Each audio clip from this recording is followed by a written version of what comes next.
ఎందుకంటే నీకు ఎవడం మిగించేస్తే ప్రతి రాష్ట్రం నాకు ఇవ్వమంటది. అవును. ఏంటంటే తెలుసు, అందరికీ తెలుసు సున్నితమైనటువంటి అంశాలు. ఆంధ్రాకి బోలెడన్ని వస్తున్నాయి.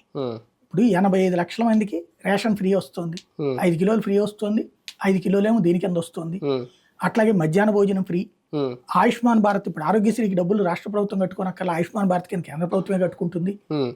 ఇట్లాగే బోలెడన్ని ఉన్నాయి. అదేమంటే అన్ని రాష్ట్రాలకి ఇస్తారు కదంటే అన్ని రాష్ట్రాలకి ఇంత అనుభవించట్లేదు, మనం పొందుతున్న బెనిఫిట్స్ వాళ్ళు పొందట్లా. అట్లాగే ఇవి ఉన్నాయి, ఖచ్చితంగా నడుస్తాయి. ఇప్పుడు నాకు తెలిసి 10-15 వేల కోట్ల రూపాయలు అయితే అమరావతికి ఇస్తారు, ఒకేసారిగా ఇవ్వరు. ఏడాదికి 3,000 కోట్లన్నో 5,000 కోట్లన్నో ఇస్తారు. 15,000 కోట్లు ఎంత అడిగారు? 50,000 కోట్లు అడిగారు. అంటే ముందు ఆయన ఔటర్ రింగ్ రోడ్ కట్టేస్తున్నారు కాబట్టి ఆ 35,000 కోట్లు అదే సరిపోద్ది కదా. అవును.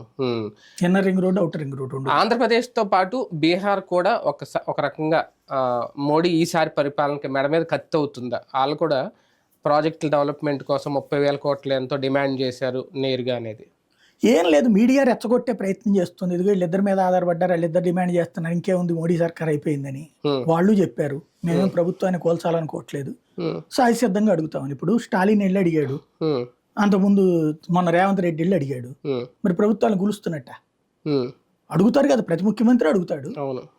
అడిగిన దానికి ఎంతవరకు ఇవ్వగలుగుతా అంతవరకే ఇస్తారు. మనోళ్ళు కదా అని ఎక్స్ట్రా ఇవ్వరు, మనోళ్ళు కాదని చెప్పి తగ్గించి పెట్టరు. అది మోడీ సర్కార్కు ఉన్నది.